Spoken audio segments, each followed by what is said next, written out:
Minato's death in the Naruto series is one of, if not the most important event in the Naruto story.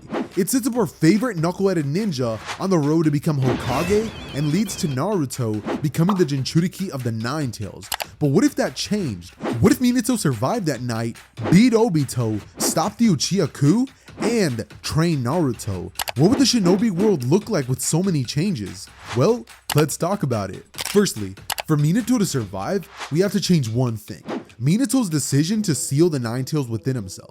This time, right before Minato's about to use the Reaper Death Seal, Kushina would stop him, saying that she'll be the one to seal the Nine Tails within herself, that Naruto needs him, the village needs him. And in an emotional moment, Minato would allow Kushina to seal the Nine Tails within herself, as Minato would save Naruto and Kurama would be taken with Kushina. In an extremely emotional moment for Minato and Kushina, in which she would deliver her final words to not only Naruto, but to Minato as well, making him promise to be the best dad he could possibly be. And Minato would hold Kushina in his arms as she would eventually lose her life. Following this, there would be a cleanup section, as eventually we would get a funeral for Kushina, and following this, we would get a meeting taking place between the elders and Minato, in which they discussed their suspicions of the Uchiha clan's involvement in the Night of the Nine Tails incidents. And so, because of this, I could see Minato immediately having Hiruzen babysit Naruto, and yeah, I know, horrible decision, but he has something he has to attend to. So I can see Minato arriving at the Uchiha compound as he would confront Fugaku on the attack of the Nine Tails, asking if they had any involvement directly. Following this, I can see the room immediately going silent as tension would rise in the room, and Minato and Fugaku would look at each other straight in the eyes. In a moment full of so much tension, you could practically cut it with a knife. But eventually, Fugaku would break the silence, saying that their clan had absolutely no involvement in that attack. And so, I can see Minato immediately letting out a huge sigh of relief, saying that he's glad that he didn't think so, but he still had to ask. As from here, he would ask Fugaku for some privacy, as he would talk to Fugaku one-on-one and reveal to him that he believes that he fought Madara that night, which would absolutely stun Fugaku, who would be shocked, before Minato would then begin to ask him if he knows anything about Madara Uchiha. From here, I can see Fugaku spilling a couple of Uchiha legends about Madara to Minato, as eventually, Minato would finally ask Fugaku for some help in defeating this masked man, asking for himself as well as a couple more powerful Uchiha members to go with him to take down said masked man. And this would be perfect, considering if Fugaku is lying, his intentions would be very clear in that moment, but if he's telling the truth, then they're easily going to be able to defeat the masked man, considering Minato was able to win on his own last time he faced him off. So, an ambush on Obito would definitely be called for, and Minato would use the mark he left on Obito to teleport to him, who would be caught off guard and instantly go on the defensive, shocked to see Minato, and in his deep Madara voice would say, "You arrived sooner than I expected," as Minato would directly ask him if he is Madara Uchiha, with Obito lying, saying that he is, as immediately a fight would break out, and Obito would do his best to stay on top, but there's just no way that Obito's winning this. So what I mainly want to focus on is what transpires after Obito's unmasked, because once Minato finds out who Obito is, there's two ways I could see this going. A, Minato spares Obito, or B, he straight up kills him. But I just personally can't see Minato killing him, because in the war arc, we get to see just how devastated and how much of a mental toll it took on Minato when he found out Obito turned out the way he did because of him. And there's just no doubt in my mind that once Obito would be unmasked, he wouldn't begin monologuing like crazy, telling Minato that it's his fault he turned out this way, that he should have been there with the team to save him or at least Rin.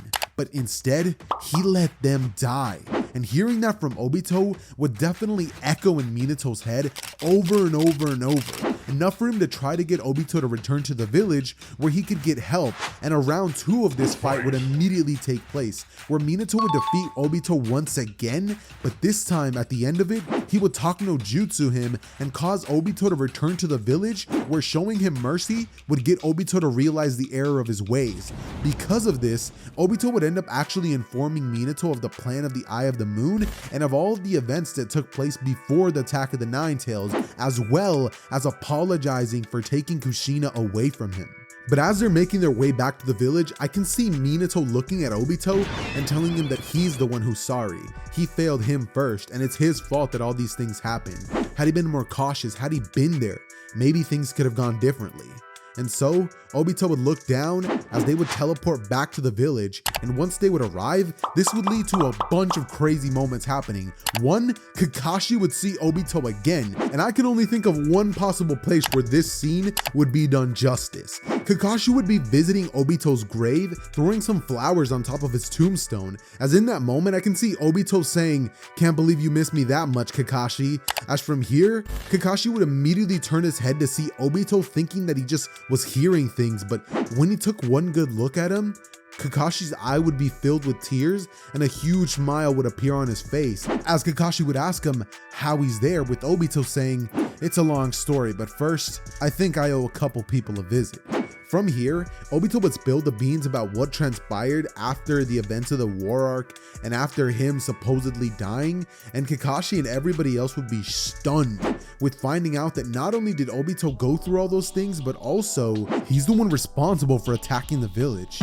This would leave everybody in that room with shock, but ultimately, Minato would speak up saying that he's cleared him of all his crimes, that all those things that happened are now going to be forgiven, with some members of the village council absolutely going crazy once they hear that, saying that Obito not only needs to be punished, but needs to be put in jail for the rest of his life. But Minato would immediately stand up, saying that he's the Hokage and his word stands. So as far as he's concerned, Obito is 100% clear. And he would also take this moment to make another announcement, that not only is he cleared, but the Uchiha clan is 100% cleared of their suspicion, and effective immediately, Fugaku Uchiha would hold a spot on the village council, meaning there would never be a coup in the first place or even a segregation of the Uchiha clan. And this obviously means that because of this, Itachi never ends up massacring the entire clan. So Itachi never becomes a rogue ninja, Shisui gets to live out his full potential as a shinobi, and more importantly than that, most of the conflict of the Naruto story would be avoided, considering we never get a large chunk of the story revolving around Sasuke's drive to not only kill Itachi, but Sasuke's unyielding search for power. But if you still believe Sasuke would turn out power hungry because of the Naruto filler that came out a while back, don't. Because with Minato as Hokage, there's absolutely no possibility that Orochimaru continues breathing.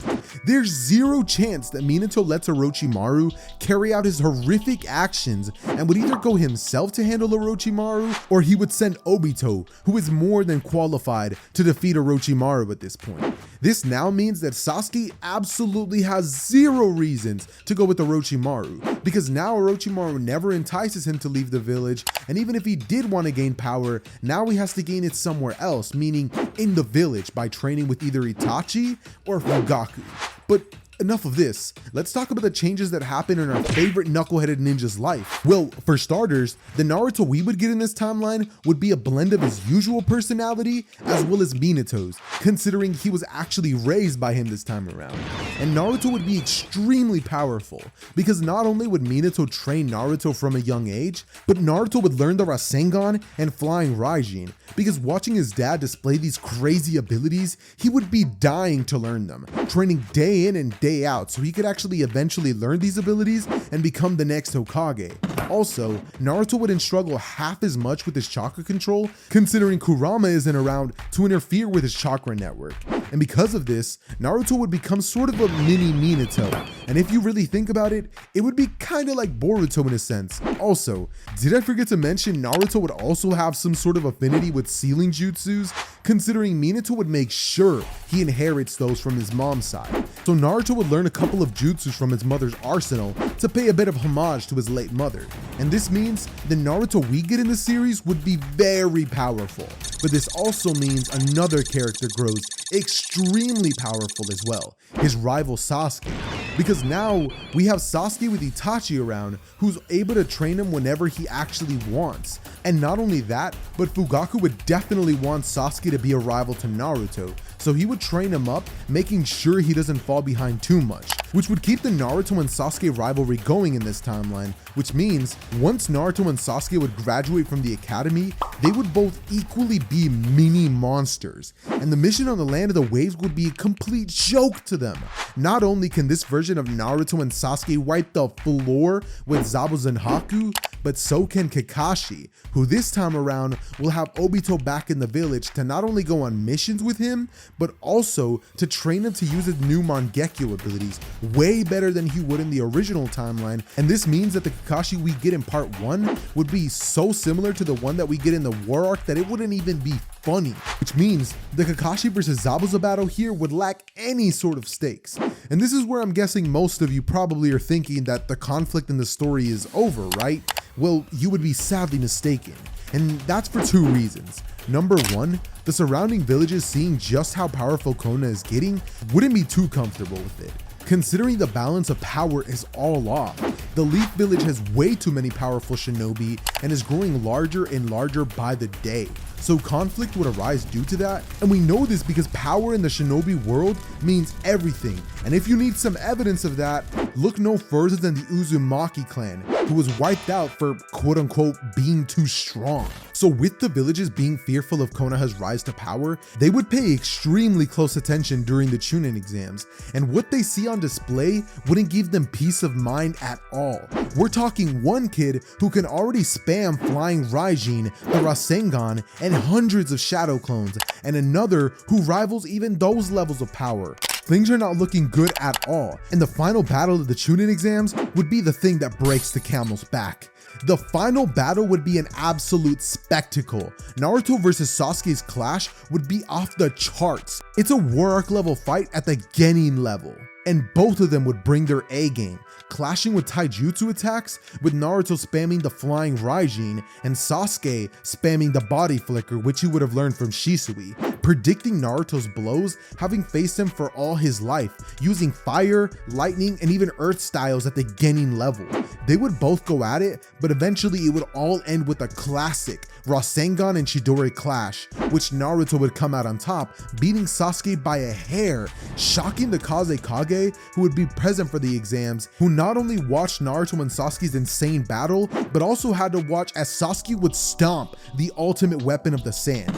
This essentially would convince the 4 great nations that they have to crush Konoha out of fear of what they can become. And so, the 4th Great Shinobi World War would break out way sooner than in canon, and this means that the Shinobi world would shatter. Unfortunately for Minato, he would be forced to send out the Uchihas, Hyugas, and every ninja he has at his disposal to keep up with the 4 great nations, who would have access to younger and some different Kages than the one that we get in the War Arc.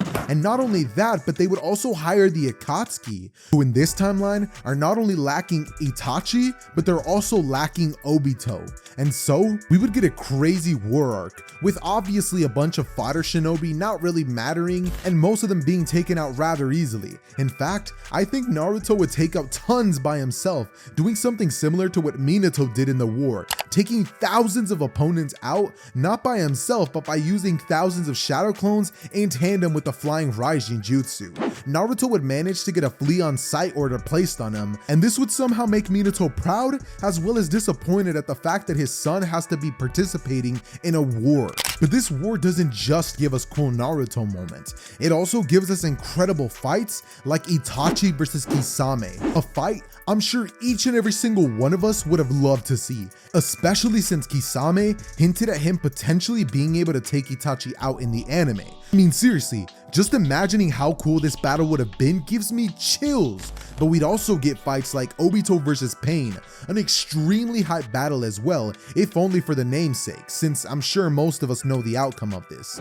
But seeing something like this become animated would have been pure gold, and we potentially might even see Naruto and Sasuke versus Killer Bee, an incredibly difficult fight, might I add, that would see Naruto and Sasuke pulling out all the stops to match Killer Bee's insane power, where where ultimately, I think Naruto would win over B, and we would get a standstill moment in the war where Naruto and B would have an understanding and would manage to not kill each other. But other than that, we cannot forget other hypothetical fights that are just so much fun to think about, like Shisui versus Deidara, Fugaku versus Raikage A, Kakashi versus Kakuzu, Jiraiya versus Rasa, and many other Naruto fights along these lines, in which I ultimately believe the Leaf Village would come out on top of. However, not without any losses. Many Leaf Shinobis would perish during this war, and members of the Rookie 12 would die as well. The biggest casualty of the war arc being Itachi, someone who sorta has to die in order for Sasuke to actually awaken the Mangekyo ability, because not only is Itachi sick, and that would hold him back, but also I just don't see Itachi as one of those fighters who can last a long time in a war-like setting where it's fight on top of fight on top of fight on top of fight. Eventually I can see Itachi going blind, and mid-fight he would end up losing his life. This would end up giving Sasuke a massive power boost since obviously he unlocks the Mangekyo, but not only that, Sasuke would definitely end up unlocking the Eternal Mangekyo from overusing the Mangekyo Sharingan in the war arc, and this would lead Sasuke to getting a massive power boost, in which following all these casualties and all these fights, the Leaf Village would ultimately end up coming out on top. Oh, and in case you haven't noticed, Minato's still to even make an appearance in the war arc. So when he does, this would make the biggest change on the battlefield, because not only has Minato had plenty of years to train and grow tremendously stronger, he would also have had enough time to master Sage Mode, and would not only that, but would also have the Nine-Tails sealed inside of him. And you may be like, what, why? Well, think about it this way. 13 years ago, Naruto almost came so close to receiving the burden of being a Jinchuriki. I just don't see Minato going through with that in this timeline, especially with how much growth Naruto has had, and because of just how hard Minato knows it is to have the Nine-Tails sealed within yourself. Because of that, the Leaf Village would be just so loaded with power, I just don't see any other nations pulling off this victory, considering Obito himself was willing to wage war on the nations alone. So clearly, Obito thought himself to be able to handle all of them, and I think he could have. So now you're adding that onto the power of the Leaf Village, plus the power of the Uchihas who are now readily available, and that just gives us so much firepower that it's honestly ludicrous to suggest that the other side would even win 1% of the time. In my book, the Leaf Village wins 100% of the time.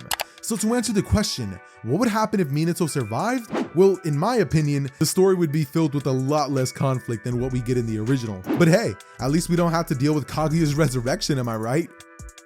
Right? Beep! Right here, add that one like transition thing, the beep, like the TV distorted thing. All jokes aside, ladies and gentlemen, that about wraps up today's What If video. So let me know what your favorite part was down below in the comments, or even your least favorite part, and what you would change down below. But if you guys want to see more Naruto content like this in the future, go ahead and slap the like button for me and turn on your post notifications so you know when I drop another video. That said, this video was edited by the legendary Otaku Man, so please go show this absolute Chad some love, and make sure you have a wonderful day. God bless.